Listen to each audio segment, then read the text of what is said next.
नमस्कार, आप देख रहे हैं खबर उत्तराखंड। मैं हूं आपके साथ तन्वी। खबरों का सिलसिला शुरू करते हैं, लेकिन उससे पहले नजर डालते हैं इस वक्त की हेडलाइंस पर। Vacuum based road sweeping machine से देहरादून में होगी सफाई, सीएम धामी ने दिखाई हरी झंडी।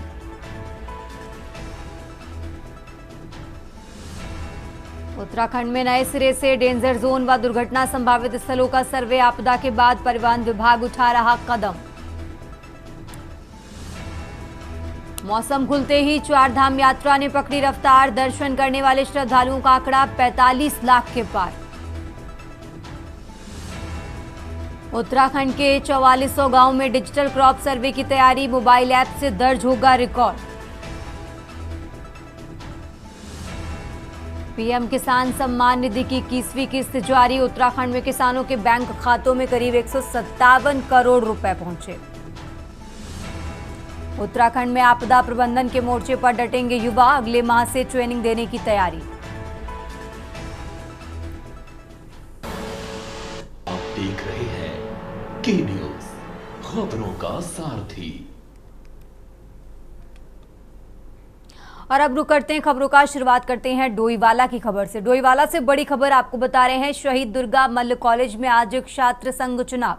तो सुबह 8 बजे से दोपहर 1 बजे तक मतदान जारी है। आपको बता दें 3 बजे से शुरू होगी मतगणना, शाम 5 बजे घोषित होंगे चुनाव के परिणाम। तो बड़ी खबर आपको डोईवाला से बता रहे हैं।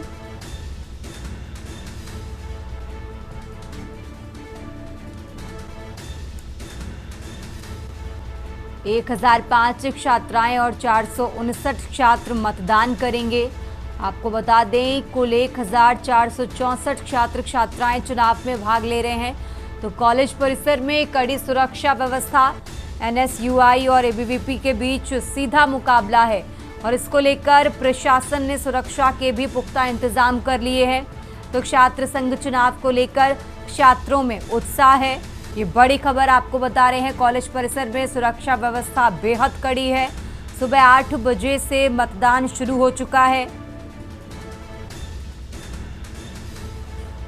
तो प्रशासन ने सुरक्षा को लेकर पुख्ता इंतजाम किए हैं। ये बड़ी खबर आपको बता रहे हैं डोईवाला से, जहां एनएसयूआई और एबीवीपी के बीच सीधा मुकाबला है। तो शहीद दुर्गा मल्ल कॉलेज में आज छात्र संघ चुनाव, सुबह 8 बजे से मतदान शुरू हो चुका है। दोपहर 1 बजे तक ये मतदान होगा।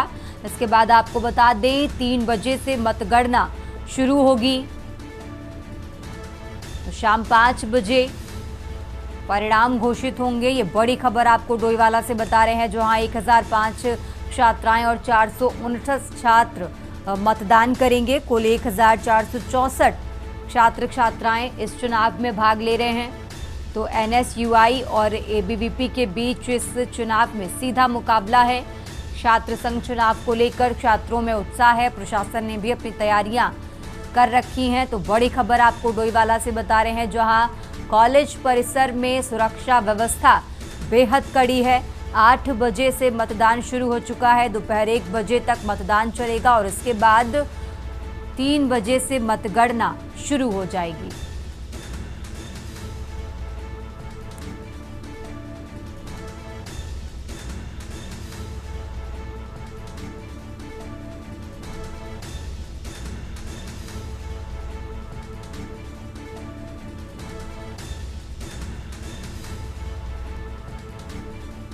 तो डोईवाला से ये अहम जानकारी आपको बता रहे हैं। दोपहर 3 बजे से मतगणना शुरू होगी। शाम 5 बजे इस चुनाव के नतीजे घोषित हो जाएंगे। तो आपको बता दें एनएसयूआई और एबीवीपी के बीच सीधा मुकाबला है।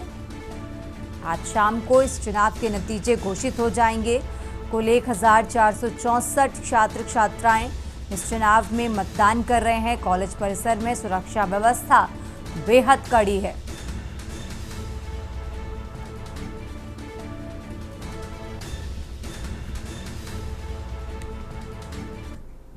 और अब खबर हरिद्वार से है, जहां त्योहारों से पहले हरिद्वार में खाद्य विभाग की बड़ी कार्रवाई सामने आई है। जियोपोता गांव की जूस फल फैक्ट्री पर छापा मारा है। प्लास्टिक कंटेनरों में संदिग्ध गुणवत्ता वाला पल्प मिला है। तो सेब और लीची के लिक्विड से भरे ड्रम बरामद हुए हैं। 1500 किलो खराब लिक्विड पदार्थ नष्ट किया गया। फैक्ट्री को नोटिस जारी किया गया है। निर्माण काम पर रोक लगा दी गई है। तो मिलावटखोरी पर लगाम लगाने को लेकर विभाग लगातार सक्रिय है। त्योहारों से पहले ताबड़तोड़ निरीक्षण अभियान लगातार जारी है। यह अहम जानकारी आपको बता रहे हैं, जहां इस छापेमारी के बाद फैक्ट्री को नोटिस जारी किया गया है। मिलावटखोरी पर लगाम लगाने को लेकर विभाग लगातार सक्रिय है। त्योहारों से पहले ताबड़तोड़ निरीक्षण अभियान लगातार जारी। तो हरिद्वार से खबर आपको बता रहे हैं, जहां आगामी त्योहारों से पहले हरिद्वार में खाद्य विभाग की कार्रवाई सामने आई है। जियो पोता गांव की जूस फल फैक्ट्री पर छापा मारा है। तो प्लास्टिक कंटेनरों में संदिग्ध गुणवत्ता वाला पल्प मिला है। तो सेब और लीची के लिक्विड से भरे ड्रम भी बरामद हुए हैं। 1500 किलो खराब लिक्विड पदार्थ नष्ट किया गया। फैक्ट्री को नोटिस थमाया गया है। निर्माण काम पर रोक लगा दी गई है। तो हरिद्वार से खबर आपको बता रहे हैं, मिलावटखोरी पर लगाम लगाने को लेकर विभाग लगातार सक्रिय है। त्योहारों से पहले ताबड़तोड़ निरीक्षण अभियान लगातार जारी है।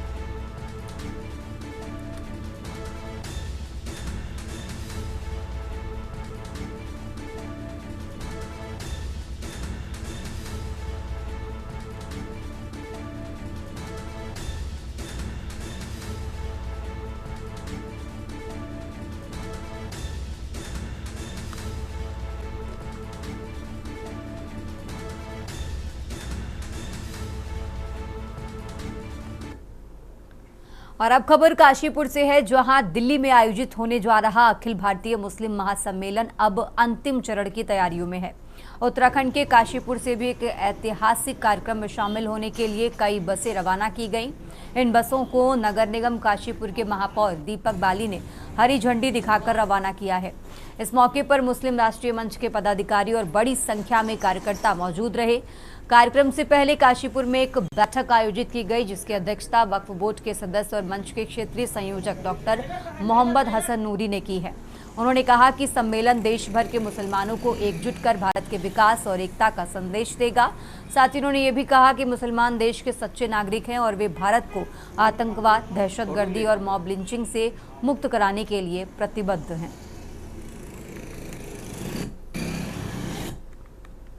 मुस्लिम राष्ट्रीय मंच का अखिल भारतीय मुस्लिम महासम्मेलन दिल्ली में कल हो रहा है और उसमें पूरे हिंदुस्तान से हज़ारों की तादाद में लोग वहाँ पहुँच रहे हैं। और मुस्लिम महासम्मेलन की आज जो काशीपुर से बसें जा रही हैं, उसको झंडी दिखाकर हमारे मेयर काशीपुर के दीपक बाली जी ने बस को रवाना किया है और बड़ी तादाद में काशीपुर से भी मुस्लिम लोग इसमें शामिल हुए।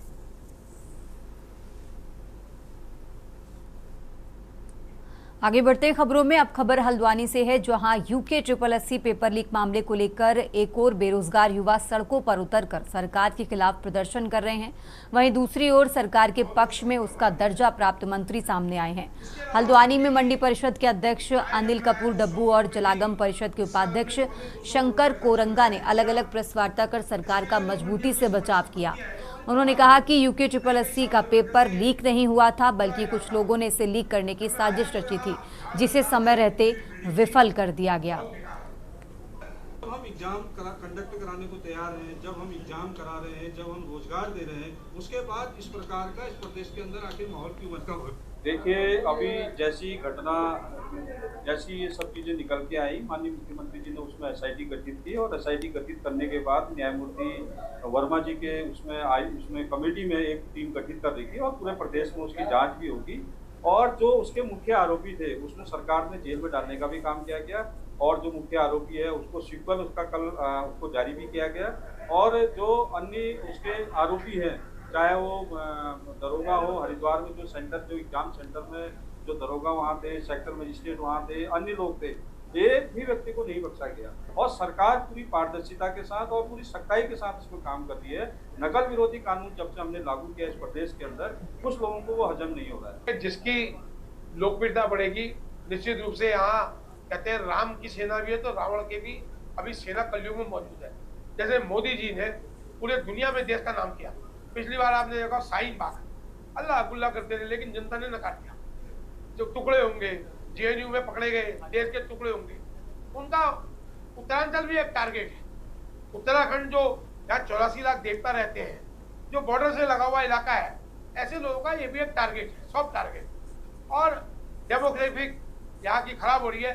लगातार धामी जी ने जो काम किए, चाहे वो नकल अध्यादेश का काम हो, यूसीसी का काम हो, महिलाओं के लिए सखी योजना का काम हो, मतलब इतनी योजनाएं कर दी, धर्मांतरण विरोधी कानून हो, तो ये सब कामों को जब धामी जी ने किया और लोगों को लग रहा है कि देश के अंदर एक युवा मुख्यमंत्री, में जब भारतीय जनता पार्टी के राष्ट्रीय अधिवेशन में गया तो लोग पूछ रहे थे कि पुष्कर सिंह धामी यही है। और अब खबर ऋषिकेश से है, जहां देवभूमि उत्तराखंड अपनी आध्यात्मिक और प्राकृतिक सुंदरता के लिए विश्व प्रसिद्ध है। इस धरती पर स्थित मां कुंजापुरी मंदिर, जो ऋषिकेश से लगभग 28 किलोमीटर की ऊंचाई पर स्थित एक प्रसिद्ध शक्तिपीठ है। यह स्थान न केवल धार्मिक आस्था का केंद्र है, बल्कि यहां से दिखाई देने वाली हिमालय की बर्फ से ढकी पर्वत श्रृंखलाएं भक्तों को अलौकिक अनुभव प्रदान करती हैं। मंदिर तक पहुंचने के लिए भक्तों को घुमावदार पहाड़ी मार्ग से होकर गुजरना पड़ता है, लेकिन जैसे ही वे मंदिर परिसर में प्रवेश करते हैं, चारों ओर फैली प्राकृतिक छटा और हिमालय का दिव्य दृश्य सारी थकान मिटा देता है। भक्तजन यहां मां कुंजापुरी की पूजा अर्चना कर आशीर्वाद प्राप्त करते हैं।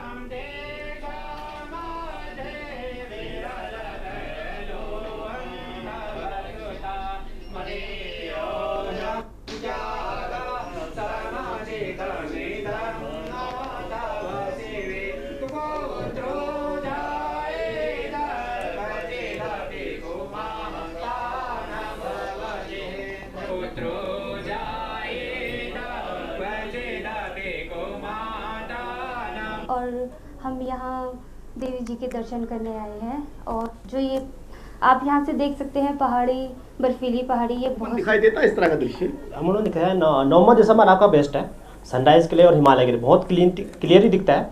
और इसका पहाड़ी का नाम है शिवालिक रेंज में पड़ता है। और चौखम्बा, बंदरपूछ, नैना बिक्स, ये सब है। उससे चाइना बॉर्डर भी बोलते हैं इसको।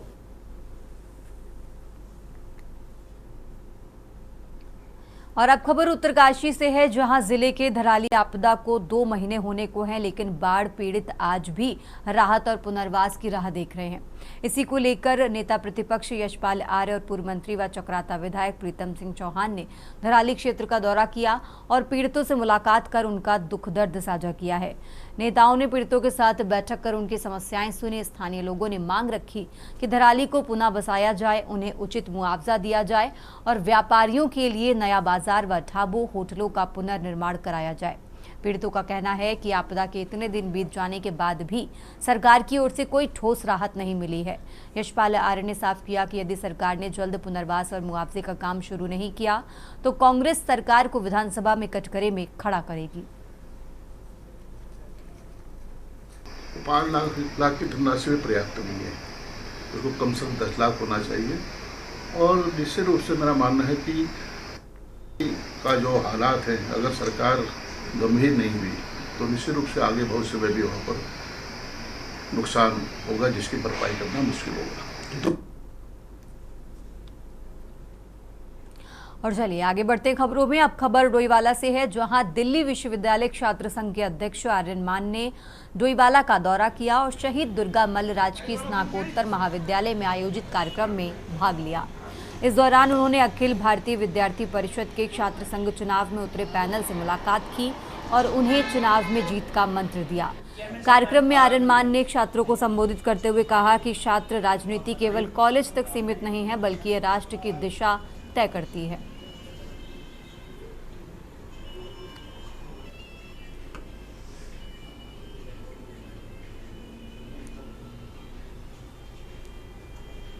सबसे पहले तो सभी को मेरा आदर भरा प्रणाम।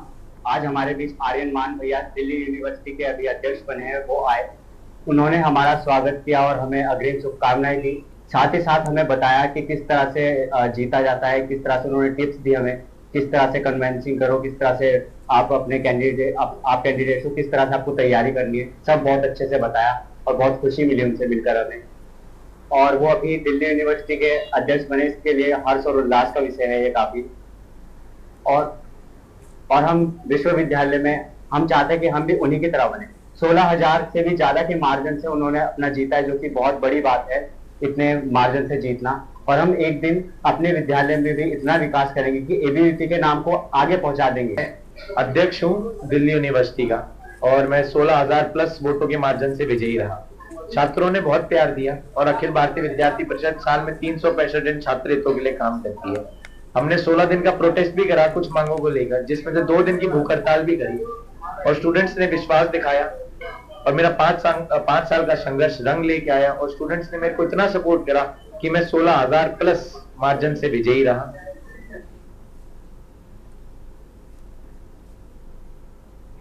और अब खबर हल्द्वानी से है, जहां उत्तराखंड मंडी परिषद अध्यक्ष अनिल कपूर डब्बू ने हल्द्वानी में मंडी परिषद के नवनिर्मित डीजीएम कार्यालय का विधिवत लोकार्पण किया।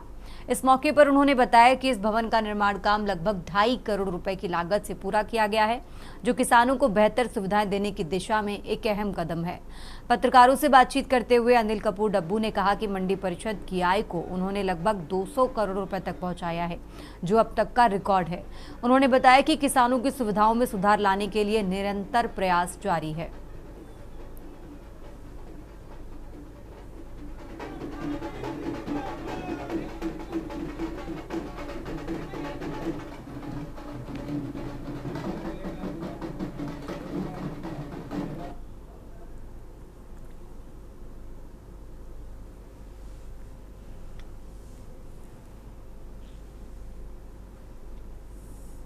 इस मौके पर आप लोगों ने हमारा उत्साहवर्धन किया। ये मंडी समिति का कार्यालय बनाया, मंडी परिषद का डीजीएम कार्यालय, और यहाँ पहले बड़ा जंगल था। इस इलाके पर कब्जा था लोगों का, मैंने खाली कराया। 5,000 रुपए में कबाड़ी ने कब्जा कर रखा था पूरी जमीन पर। और यहाँ मैंने प्रयास किया कि मंडी परिषद की आय बढ़े, और ये प्रयास मैं यहीं नहीं कर रहा हूँ, पूरे प्रदेश में कर रहा हूँ, क्योंकि उसकी आय से किसानों का काम होता है। लगभग 750 हमने सड़कें अब तक बनाई है पूरे प्रदेश में। और यहाँ रुद्रपुर, देहरादून में हम बड़े बड़े जैविक मंडियां बनाने जा रहे हैं। आदरणीय प्रधानमंत्री मोदी जी के जो आह्वान है कि जैविक कार्य को बढ़ाया जाए, और इसके तहत यहाँ कार्यालय बन रहा है। आपने देखा होगा बाहर दुकानें बन रही हैं, इधर दुकानें बन रही हैं। और ये हल्द्वानी का एक ऐसा इलाका बनेगा, हब बनेगा कि यहाँ लोग आप देखिए साल भर बाद जब बन के खड़ा होगा तो लोग अधिकांश आबादी यहाँ खरीद फरोख्त करने आएंगे।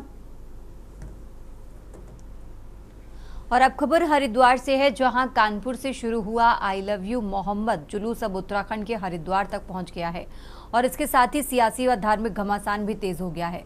हिंदुवादी नेत्री साध्वी प्राची ने इस जुलूस के खिलाफ कड़ा और विवादित बयान दिया है, जिससे माहौल में तनाव की स्थिति बन गई है। हरिद्वार में मीडिया से बातचीत करते हुए साध्वी प्राची ने कहा कि इस तरह के जुलूसों के जरिए हिंदुओं को ताकत दिखाने की कोशिश की जा रही है। उन्होंने चेतावनी दी कि अगर ये सिलसिला नहीं रुका तो सावन से पहले ही कांवड़ यात्रा निकालकर हम भी अपनी शक्ति का प्रदर्शन करेंगे।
खबर उत्तराखंड में फिलहाल इतना ही। आप देखते रहिए के न्यूज इंडिया।